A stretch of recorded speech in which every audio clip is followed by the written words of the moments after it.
Hi, I'm Lena Darnay with Keep Indiana Learning, a department of CIESC. Today we're going to quickly look at some tricks to get your students more self-directed and pointed in the right direction using nothing other than this header space of your Google Classroom stream. Using some tools and tricks to get your students to be more self-directed and self-sufficient can go a long way in the virtual classroom to helping them stay engaged and empowered. One of the best ways to start the experience is to make sure your students automatically know where they are, what they need to do to get started, and how to behave while they're here. In Google Classroom, I recommend using the Google banner at the top of the stream section to give some of those clues to your students.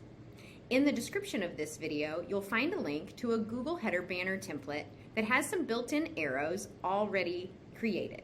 When you give that a click, it'll prompt you to make a copy of this document, and then you'll have this to customize in your own Google Drive. I have included some of the basic arrow spaces. You can customize those by color. You can change the text inside. This is really your space. One thing I would recommend is that you do put a welcome statement. This is going to personalize this to you and your experience. And add some classroom expectations, because a student who knows what's expected of them often does what's expected. So this might be that they are digital learners and they need to respect the posts that they make online. This could be some of your classroom expectations from your physical classroom that would translate to the online classroom. I would add that very clear right here. Now, two things to keep in mind. In the Google Classroom space, there is a gray overlay that'll go over any image you put here. So make sure you're accounting for that when you look at colors, font colors, anything with clarity. The other thing is that the left-hand side, it needs to be reserved for the Google overlay text about the class meet information and the basic details of your course. You can use the entire right-hand side because these two icons only show up for teachers. Once you've customized your header and you're ready to download it to upload into Google, you'll go to File, Download As, PNG. This will save an image in the Download section of your computer or in the Files section if you're using a Chromebook.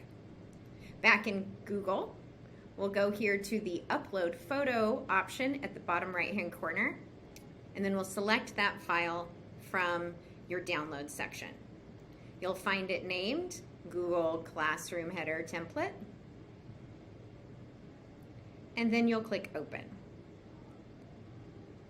You will need to use these crop lines and drag them open to make sure that it encompasses all of that space. We don't want anything cut off.